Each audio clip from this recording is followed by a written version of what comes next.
there is only so much testing that you can do by yourself if you're a home grower, such as us, right? I mean, some of us have plant counts. So yeah, I agree with what Pigeon says is like test yourself, but utilizing the community is also so huge. And I've relied on testers for my genetic. So for those that don't know, I have Chillout OG, which is a cross of Brisker OG and Pakistan Valley. And I started back in 2019. And now I've been working at generation. I'm on F4 now. But every single iteration of it, I have sent out to a team of testers. And I get feedback from them. You know, what are they seeing? Indoors, outdoors, hydroponic, tester. organic, early, synthetic. So all these different ways, drought stress, heat stress, light stress, all that stuff. I can only do so much myself. You know, I can do the heat stress, I can do the light stress, I can do the drought stress. But what are these people who are growing outdoors, which I don't grow outdoors right now? What are they seeing? Are they seeing stability? You know, as far as when I'm talking stability in this particular case, as far as not herming at all. And so, yeah, this time around with the Chillout GF4, which is what I'm on right now, what I ended up doing is some of the folks that have got F3s, they now have F4s. So, and they were giving them to for free. So there's over 100 people now that have F4s that are currently testing it. Yeah, so it's way out there beyond any other testing. Like before I was sending them to 10 people, 20 people. Now there's over 100 people that have this F4 right now. Now they only have 3 each. So they have something. To give you some data. They're regulars, so they could get all males, but some of these people are getting all females. And so now they're feeding me this information, pictures, details, which is more than what I can do by myself. You know what I mean? I can grow up to 12 myself. Great. But I'm limited to being able to check off all the boxes. Sure, I could do all the testing inside, but it's going to take me a lot longer to release to the public. I would grow it out once, and I'd grow it again, then I'd grow it again. Then I might be comfortable with releasing to the public. But utilizing a team of testers in the community, I'm for that.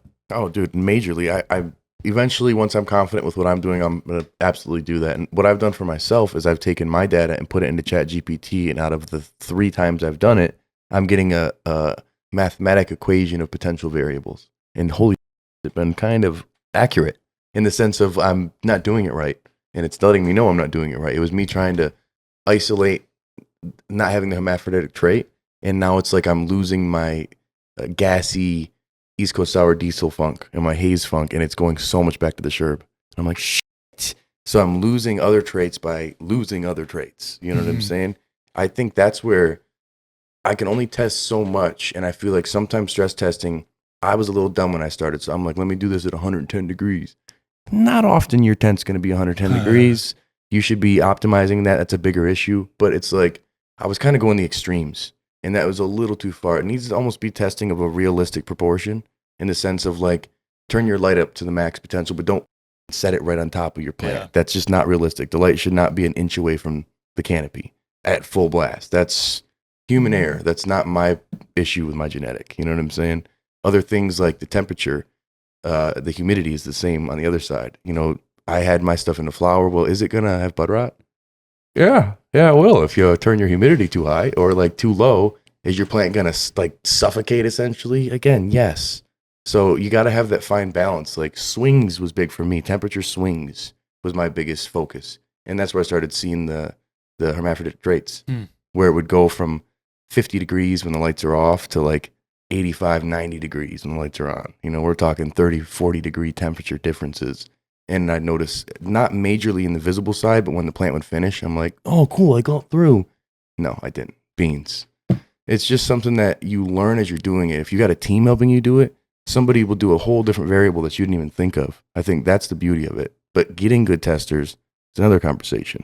Some people just get the seeds and never come back. True. So it's tough, you know?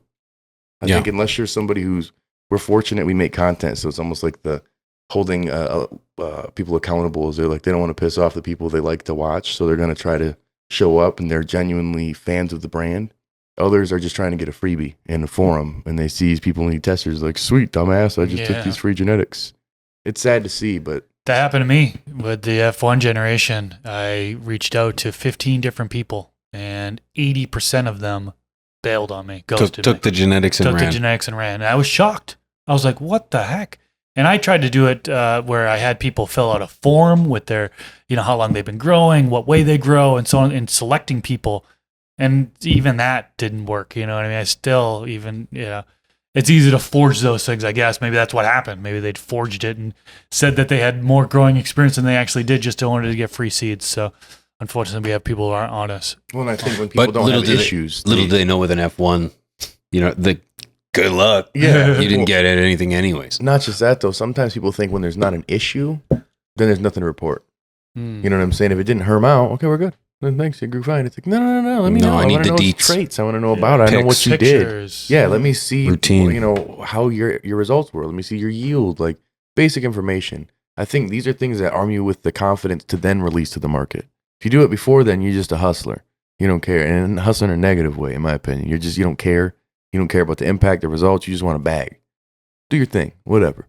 But I'd almost rather you do S1s than you're just randomly pollen chucking and you have no idea what the end result will be. You're just going to sell seeds. That's the most toxic thing to do, because there's good breeders then who lose all credibility because of other people. Like, I already got a GMO and it was shit. It's like, no, it was a fake one. This dude just threw things together, man. This was authentically bred properly and like, that's the thing I worry about with some of the Chilled OG crosses, is these are newer growers, who are now breeders. And I'm like, damn, how did you...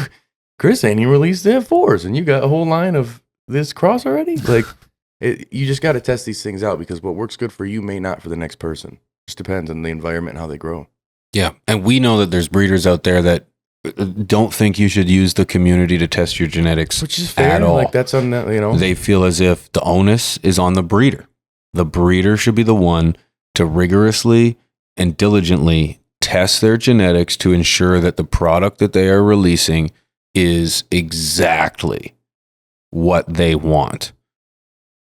I don't think that's possible. I really don't think that's possible. I think, you can try and replicate as many situations and scenarios as you can at home. And I think you should, but I don't think you can replicate all of them. And I think the biggest point to what you said, Chris, is that you certainly can't do it in a timely manner. It's going to take you years to test all. Like, how many tents do you have?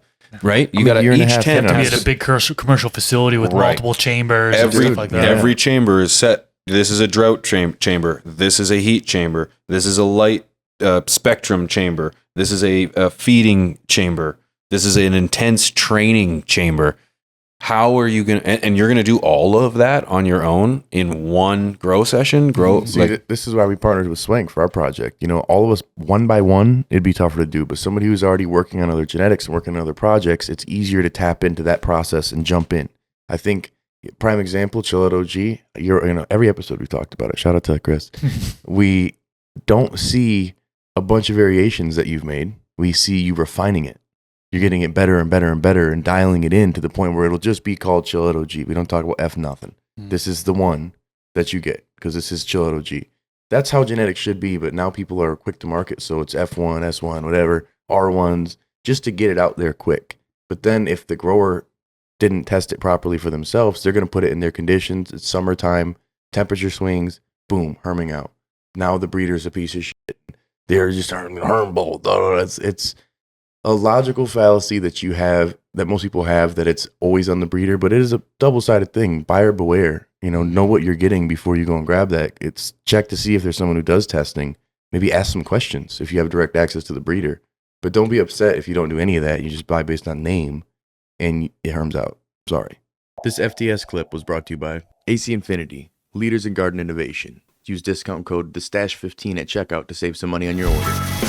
From the Stash Podcast.